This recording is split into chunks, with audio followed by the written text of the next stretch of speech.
Yeah, hello. Good afternoon, good evening, good morning, depending on where you are watching me from. This is Samuel Okafor TV, the latest newsman in town. Should in case today is your first time of watching my video, please subscribe to my YouTube channel, Samuel Okafor TV.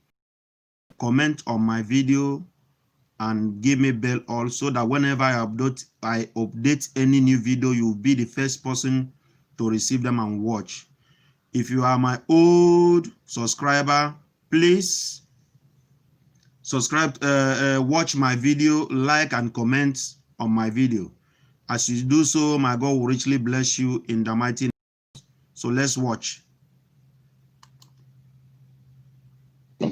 Has been carefully chosen in line with Mr. Governor's campaign promises, with the aim of consolidating on the economic and social development in the state in his first term. A major objective of this year's summit is to reawaken the and creativity in the Edo people, which is evident in our rich heritage, history, and culture. From the 11th century to the latter half of the 19th century, the Benin Kingdom was then one of the oldest, most powerful, best governed, most creative, and developed kingdoms in Africa. Mr. Governor will unveil the specific focus of his economic and social agenda during his second term in office and reiterate his determination to harness the potential of youths and further utilize the immense capacities of our women in repositioning Edo State as an economic superpower and the leading subnational on the continent of Africa.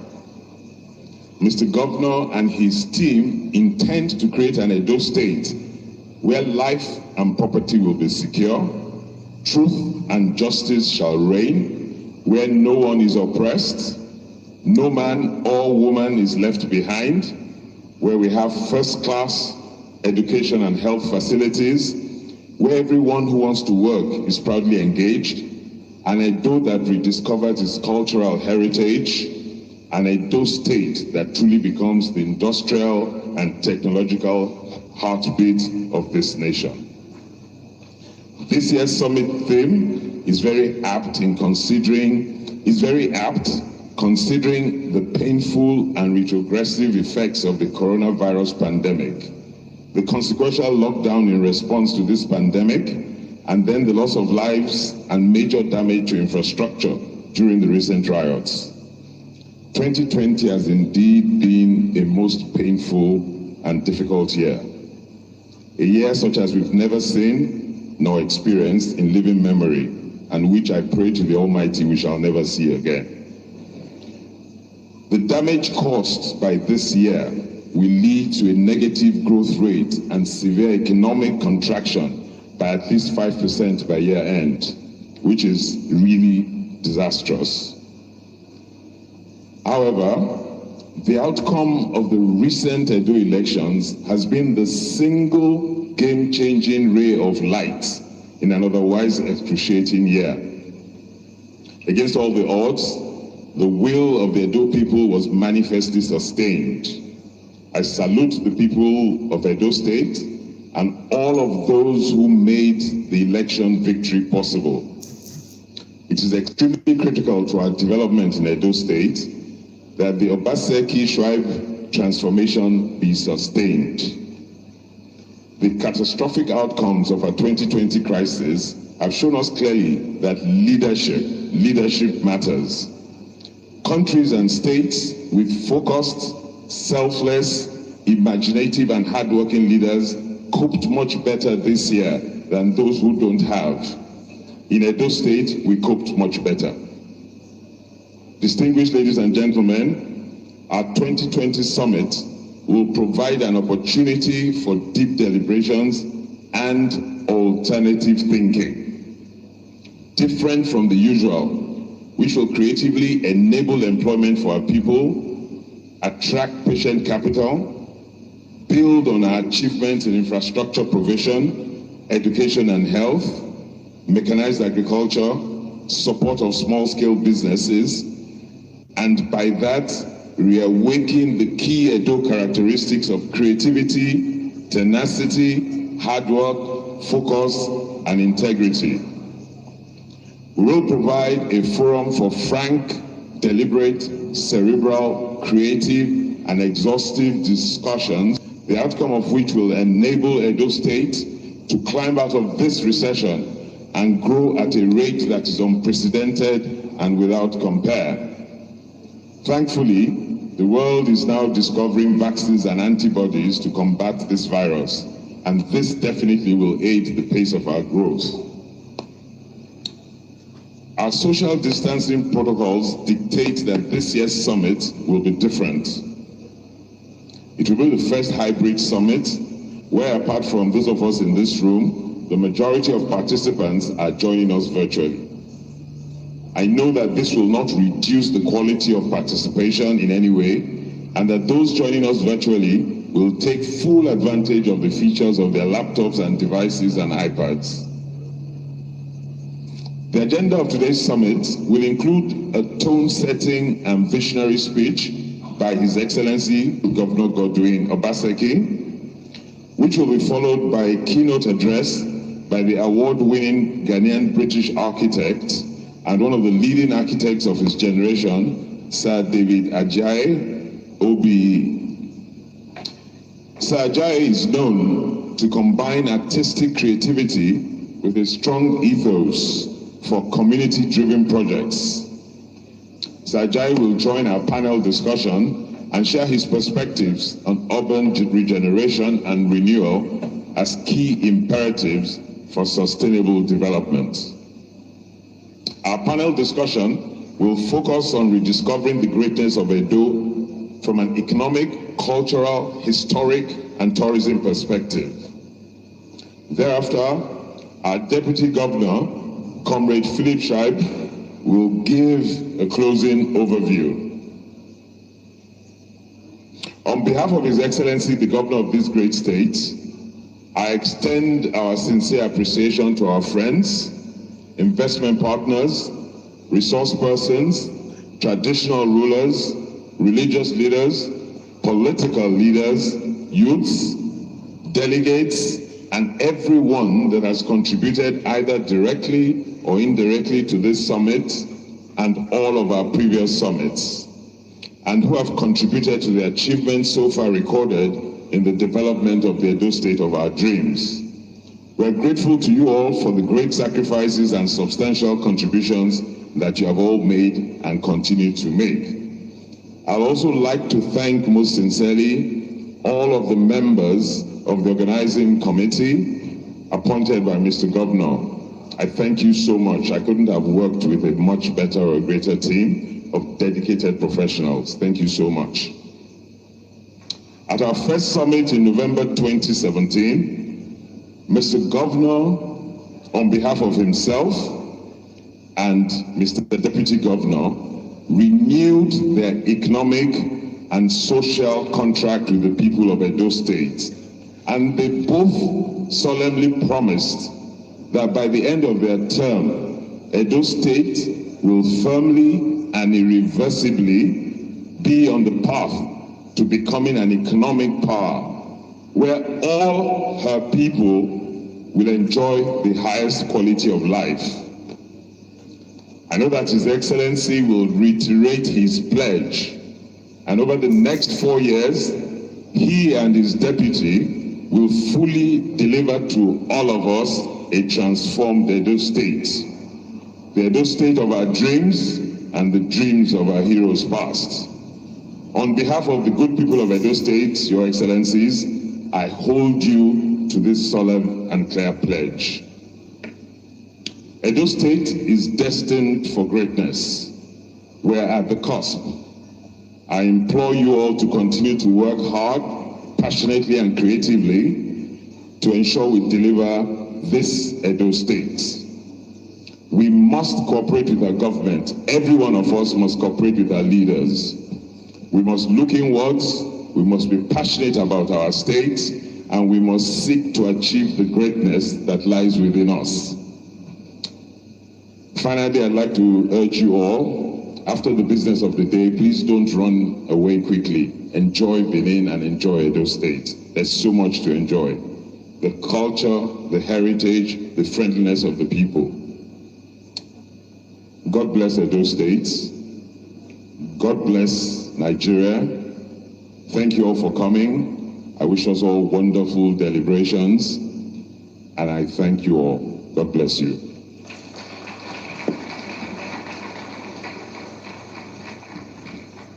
Mr. Aswe Irodalo deserves another round of applause. Excellent speech. Thank you very much. Thank you. About now, Your Excellencies, distinguished guests, ladies and gentlemen, we are going to be watching a documentary set in the same, the mega story. And this documentary elicits a lot that you need to know.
So orderly, well laid out and sparkling clean that the walls of their houses appear to be polished.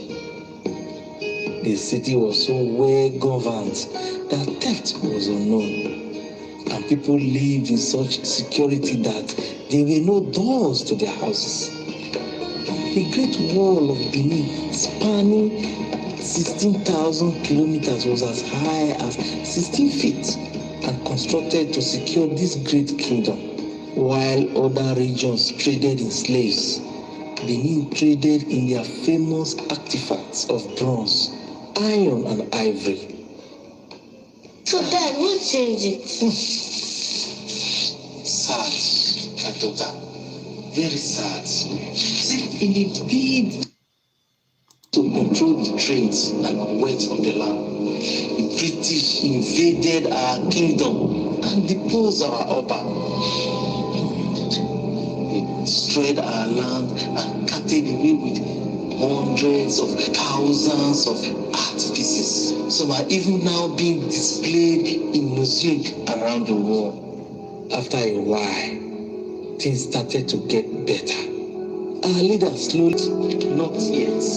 See, Godwin is taking us back to our past glory and building us a future that is very great, a future that offers pathways to prosperity based on productivity, and our politics is focused on delivering the best for all our people, a future that is built on innovation and resilience, where we become the economic hub of southern Nigeria, a future where the best technology and people run our public healthcare systems, and our children are so well educated that they compete globally. A safe, secure future built around well-planned towns and cities, where our streets are lit from the electricity that we generate, that restores the greatness of our people and reclaims our reputation as the cradle of culture and artistic excellence.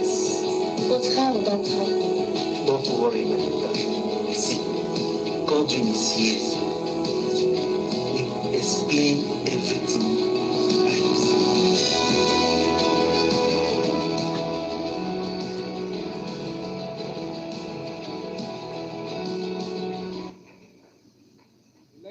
Gentlemen, shall we please put our hands together as His Excellency the Governor of Edo State steps up to explain it by a very well put together presentation.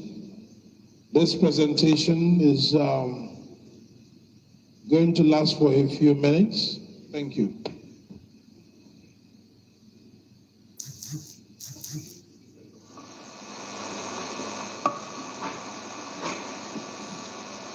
Your Excellency, the First Lady of Edo State, Mrs. Betsy Obaseki, Your Excellency, my brother, the Deputy Governor of Edo State, and his lovely wife, Miriam Schreiber, the Speaker of Edo State House of Assembly, the Right Honorable Marcus Onobu, and his amiable wife, the State Chairman of the People's Democratic Party, Honorable Anthony Ezebeme, the State Chairman of the All Progressives Congress, Barrister Jesua, members of the National Assembly who are present, members of the Edo State House of Assembly, senior government functionaries. I acknowledge the chairman of the Nigerian Bar Association, Mr. Olu Akpata, and also the Crown Prince of Benin Kingdom. We have a special guest who will be introduced shortly. He is Sir David Ajay. This morning, I am going to attempt to explain to Abiyua and her father, and also millions of Nigerians and Edos, where we are going to as a people, and what our agenda of making Edo great again is all about. Can I have the presentation? As the chairman of the summit said in his introduction, the coronavirus pandemic has changed our world. Life on Earth will not be the same again. Over 1 million people globally have died as a result of this pandemic. But for us in Nigeria, it's even more devastating. Yes, we have less than 65,000 people who have died today from the pandemic. But that is even worse than the economic effect that this pandemic has cost. The World Bank report states that over 100 million Nigerians, more than 50% of our population, has now been thrown into extreme poverty. And we're beginning to see the signs already. The NSAS demonstrations you saw were not unconnected with this devastating economic impact of coronavirus. This virus has caused serious disruptions to lives and livelihoods. It's caused disruptions to businesses the way we have always known.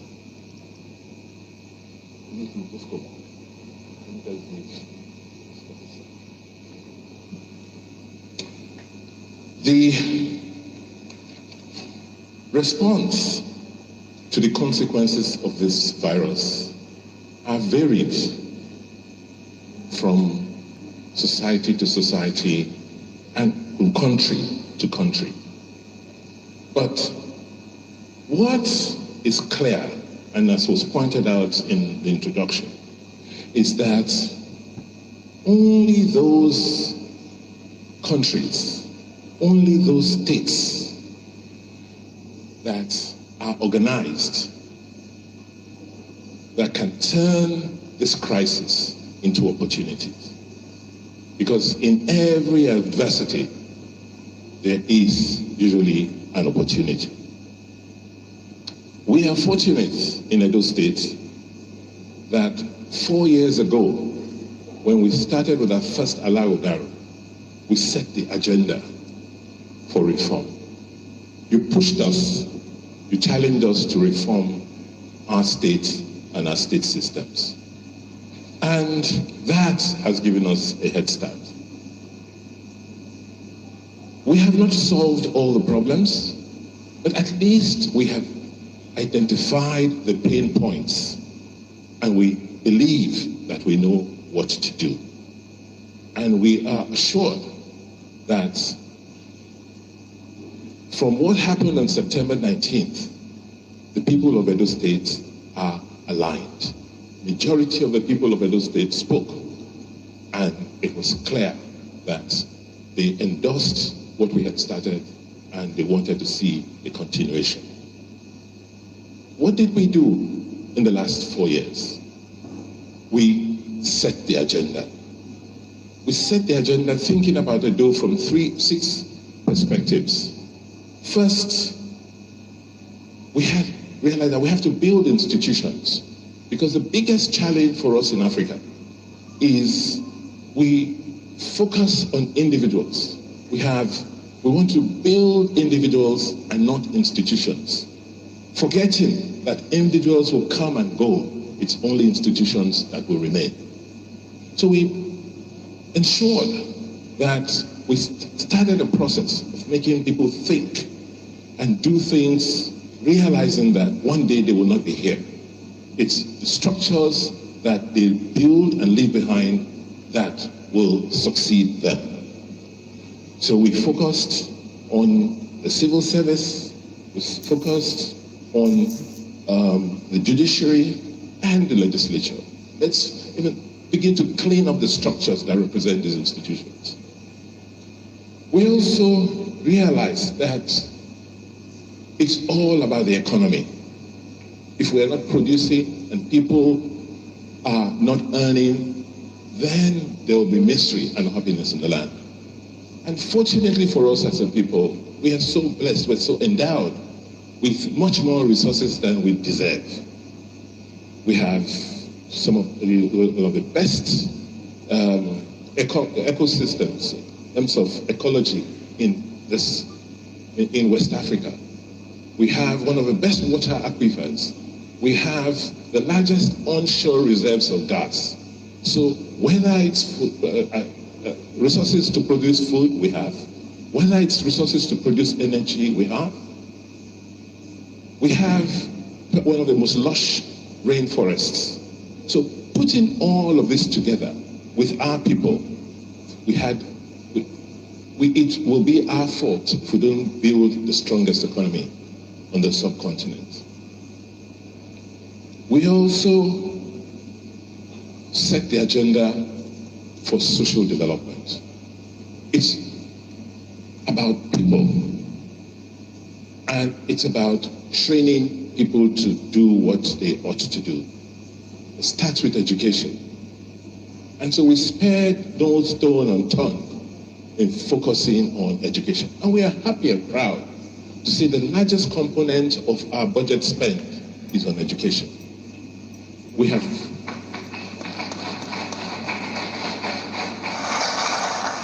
reformed or started the reformation process of our education system from the foundation.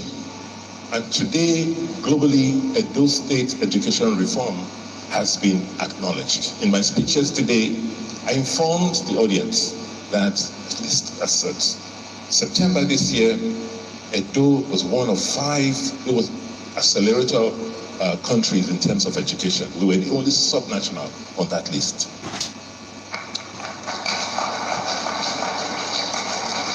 We've also started a fundamental reform of our healthcare system. As if we knew that coronavirus would hit us and we would not be able to travel out for medical care outside. We started rethinking healthcare, understanding that healthcare is not about building hospitals. It's about developing an entire chain. It's about fixing your primary healthcare system so that when people engage with the healthcare system at the very base, you pick them up immediately. You can pick up diseases early at that point and then refer them to the rest of the system for treatment. It's about training and retraining your healthcare workers. It's about ensuring that you expose your workers to current research. It's about making sure that you have a system that do not make people afraid to go and seek medical care because they don't have money. They don't have money in their pockets. By putting in a health insurance program in place so that we can pay for our healthcare system. So it's about our people. It's about focusing on the vulnerable people in our society. We understand all of this, and we have to put in a lot more investments in making sure that we get more of our people included and feel a sense of government. We have started the process of rebuilding our infrastructure. So road infrastructure, we are fortunate with the partnerships we've gotten into. We have one of the best developed digital infrastructure network. It's not enough, but it's a good start. 400 kilometers of fiber built around Edo State in 4 years is a good start, and we hope we can progress that development. So in terms of infrastructure, we have started. We understand how to build roads. We understand how to design roads in our climate. We understand how to fund our road projects. We have also set the agenda for our environment. We believe in environmental sustainability. We have undertaken a forest audit to see and understand the amount of deforestation that has occurred in our state. It's quite sad, it's a pity that out of this almost 630,000 hectares of pristine rainforest which we inherited, today we have less than a quarter of that landmass available as forests. We've done the audit. We now know that we can no longer continue to deforest, and we now have to put in place a plan, a strategy to recreate our forests so that we can maintain our environmental sustainability. We understand now that we must plan our cities. We must have urban plans. We must have regional plans, because the major challenges with flooding and erosion in Edo State is because over the last few decades, we have operated without any physical, not to even talk about economic or social plans. Finally, we've realized the power of our arts and culture. We've worked with institutions like the Smithsonian to bring back some works. We've worked with the federal government to renew our museums. We've hosted the National Festival of Arts. We've engaged with our diaspora. So we understand that these are things that are important and things we must now focus on in making Edo great again. So, given today's realities, given the effect of the pandemic on us and where we are, we have no choice but to go further, to press on harder. So the next 4 years, we're not going to be talking about infrastructure. We have to take it for granted and just continue to build. We realize that what's important is our people. We're not going to go back on the reforms we started in education. If anything, we're going to complete the process of training the teachers that will train our children. What we need to do in the next 4 years, and what we are going to be emphasizing, is to strengthen the public sector and its institutions. Because as politicians, we can promise everything. We can promise that we'll bring moon to bring moon to earth. Yes, that's what we're trained to do as politicians, talking in a pulpit. But who will make these things happen? It's the bureaucracy. It's the public sector. It's the civil service. So our emphasis now will be to recreate our bureaucracy. We're true to ourselves. The bureaucracy in Edo State, and indeed Nigeria, is broken. We now lay emphasis on the wrong things.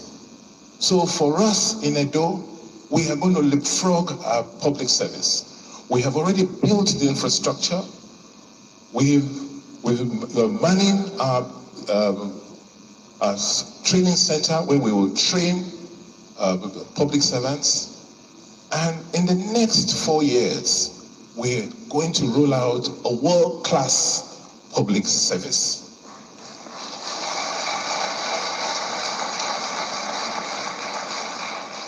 Because we need those institutions to help us drive the reforms. And this will be done by utilizing technology. It's happening everywhere in the world. I want to be the last governor in Edo State that will treat only physical files.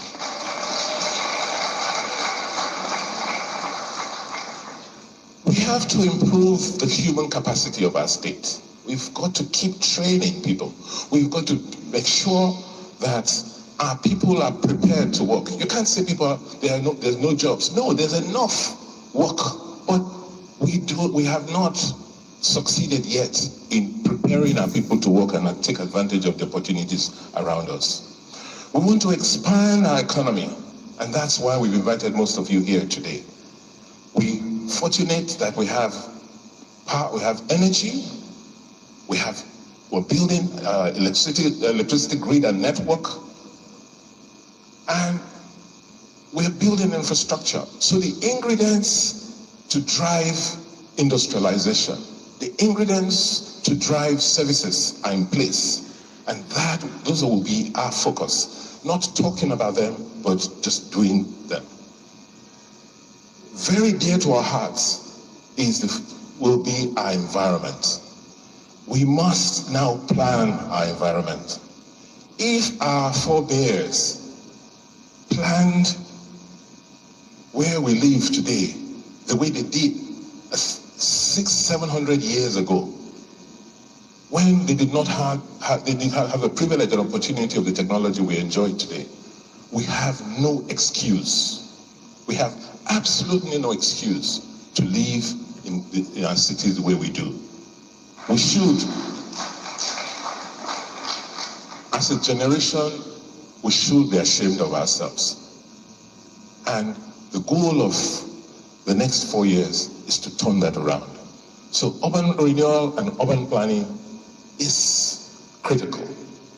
And then lastly, what the pandemic has taught us is that at the end of it all, you are responsible for yourself.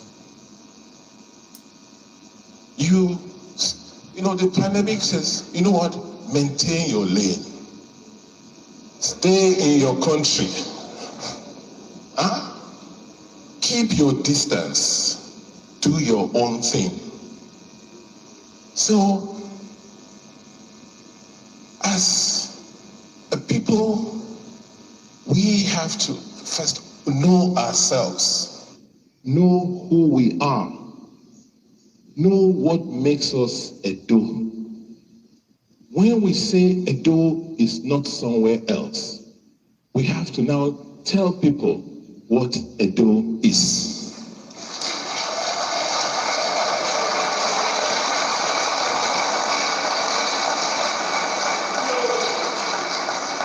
We have to now explain to people the greatness of Edo.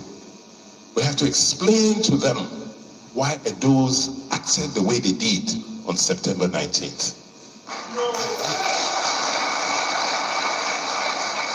And so that is why this year's theme is important for us. We're not talking about how we'll build roads, how we'll, build the industries. We're focusing on who we are. Because if you do not know who you are, you cannot express yourself.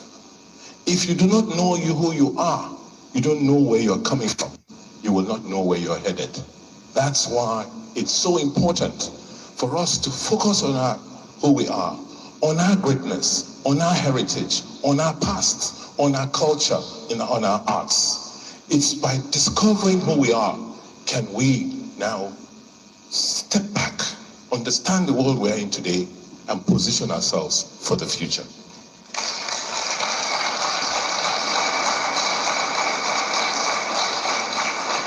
So that's why the next 4 years will begin with us leveraging on one key strategic advantage which we have, which is our arts, our culture, our location, and our land.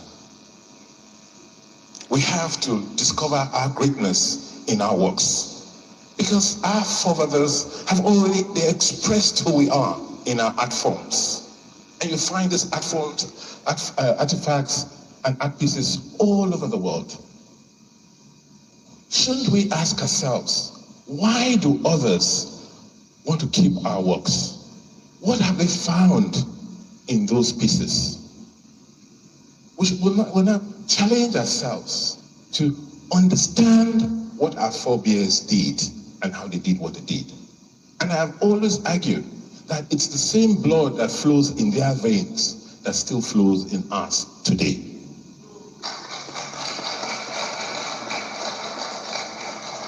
So the goal for us to reinvigorate our past so that we can create a sustainable future for our children. I have told you why we need to do so.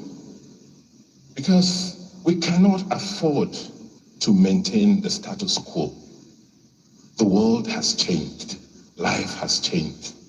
It would be very foolish of us to want to continue to live the way we used to, because we no longer can. We must now quickly think about how to live our lives in the new world. We have to build our mental and physical they have to build a mental and physical infrastructure of our people. I am so grateful to God that we won that election.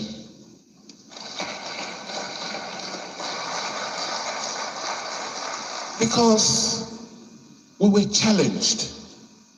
People told us that to win election in Nigeria, what you need to focus on is stomach infrastructure. And we refused and said we would rather invest in mental infrastructure. And we thank God that mental infrastructure today has superseded stomach infrastructure. That is not to say stomach infrastructure is not important, but it's to lay the point that it is mental infrastructure that creates stomach infrastructure.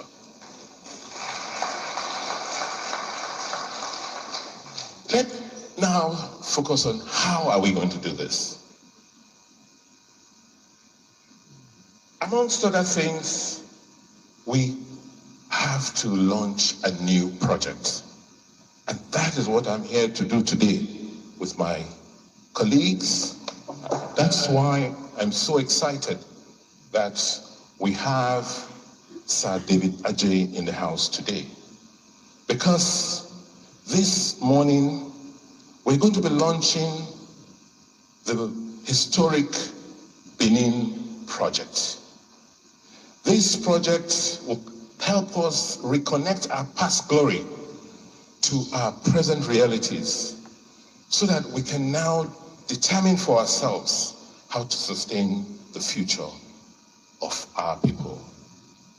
Ladies and gentlemen, it gives me great pleasure to this morning launch the historic Benin project.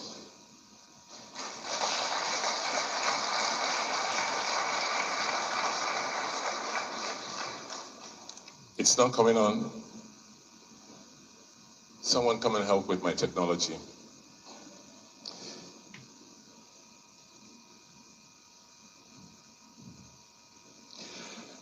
The Historic Benin Project is in partnership with the Legacy Restoration Trust, the British Museum, the Palace of the Oba of Benin, the federal government, Edo State government, and other stakeholders.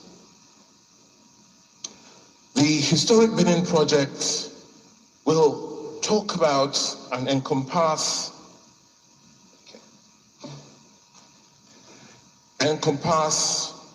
projects that will lead to the discovery of the greatness of Benin and Edo State.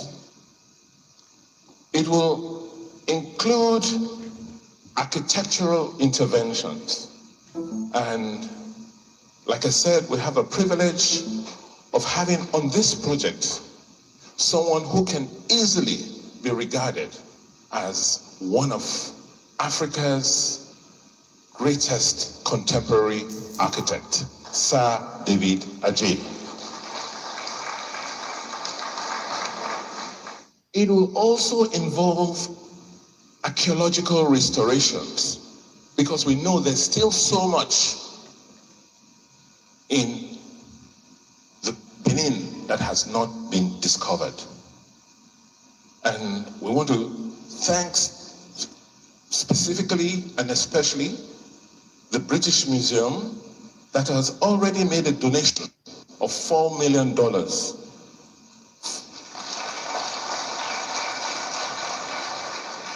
for the archaeological projects. It will involve urban regeneration and urban renewal.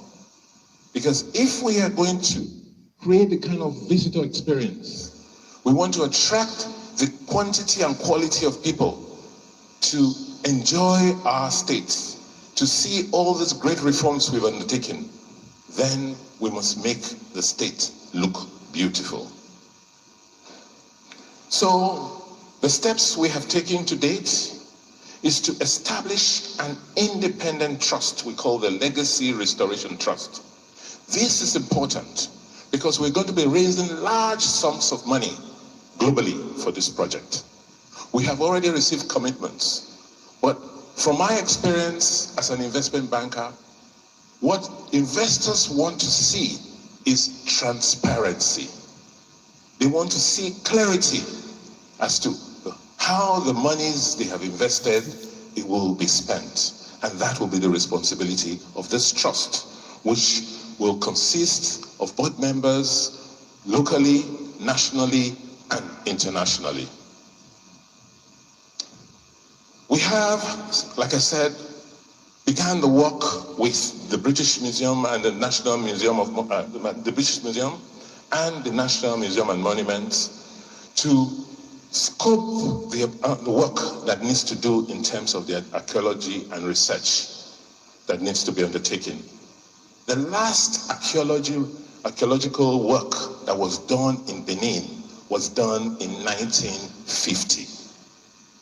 If you look at other civilizations, whether it's in Egypt, across the continent, the works they've been doing, they've been archaeological discoveries in the last several decades. But we haven't done so in almost 70 years. The other thing we have done, and which Sir David will talk about, is in the last 1 year, we've quietly with his team, worked very hard and assiduously doing research. They've been back and forth to Benin, and he, I hope this morning, will unveil, at least, if not the full concept, but part of the concept and thinking behind the museum and the other things they intend to do. That's just a snapshot of the world-class museum which we intend to build. And by the grace of God, by the time we are leaving office on November 11th, 2024, this project should be far developed, if not totally completed. It is going to be called the Edo Museum of West African Arts, EMOWA.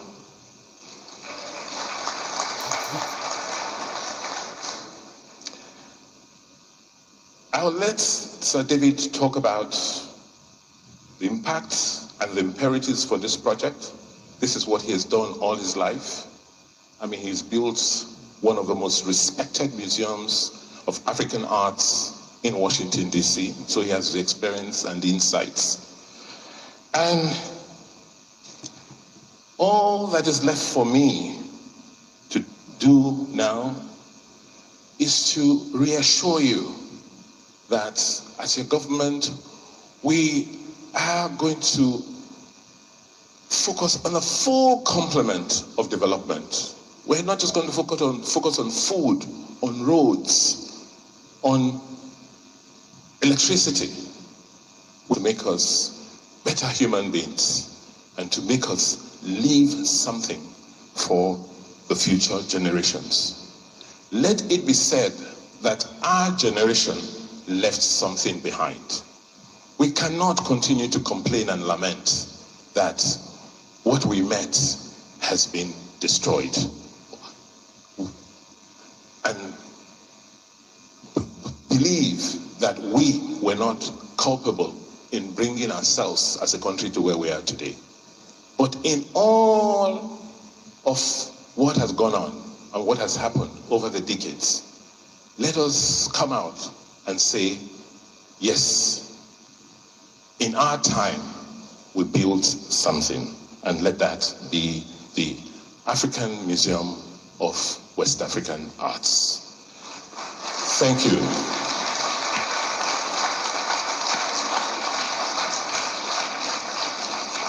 Before I leave the stage, there was something I thought we should do before I started. Yesterday, as our inauguration was going on, we lost one of Africa's greatest heroes, General Jerry Rawlings of Ghana. I just felt that as a friend, because he visited Edo several times in his lifetime, can we all just be upstanding to observe 1 minute of silence in his memory?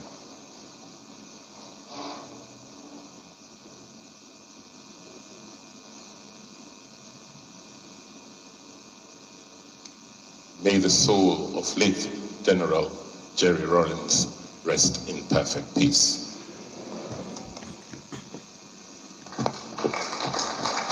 A round of applause, ladies and gentlemen, for His Excellency. Brilliant presentation.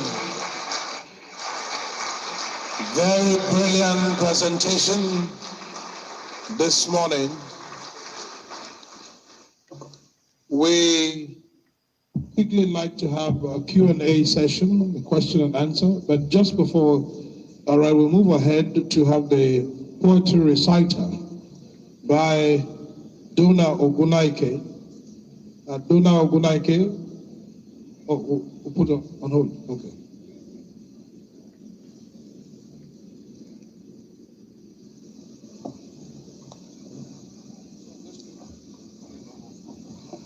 All right, we're battling with time and we want to quickly move ahead and take the keynote presentation.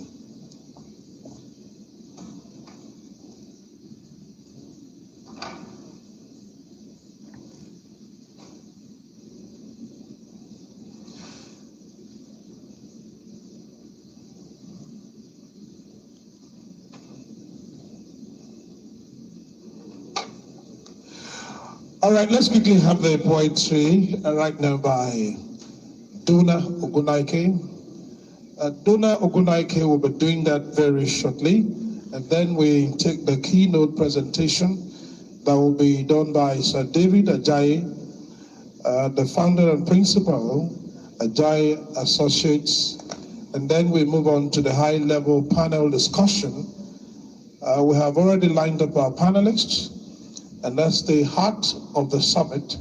So, Dona Ogunaike, please. Is he around?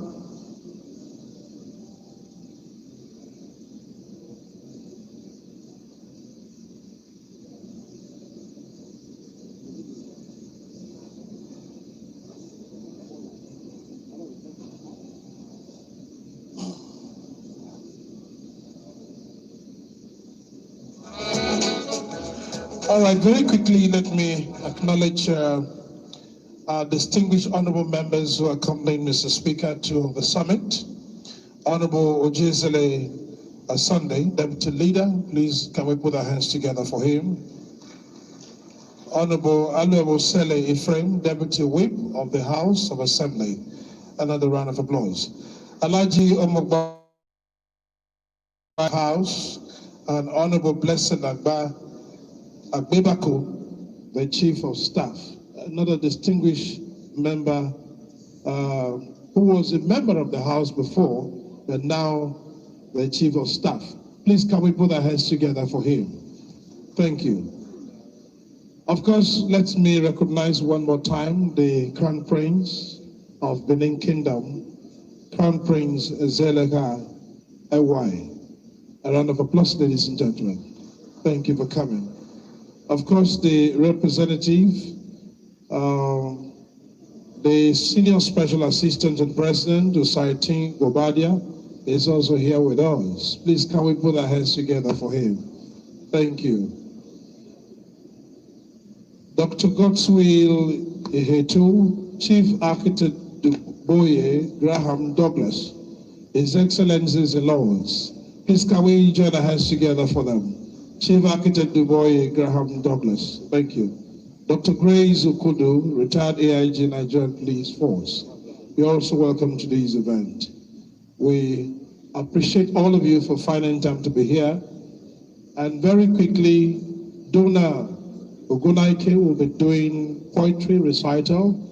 And immediately after that, we'll dovetail into the keynote presentation, which of course is going to be featuring Sir David Ajayi Obey.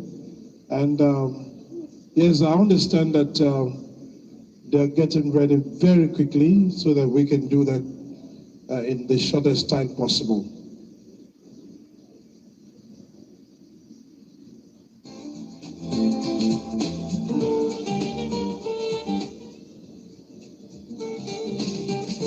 Let me welcome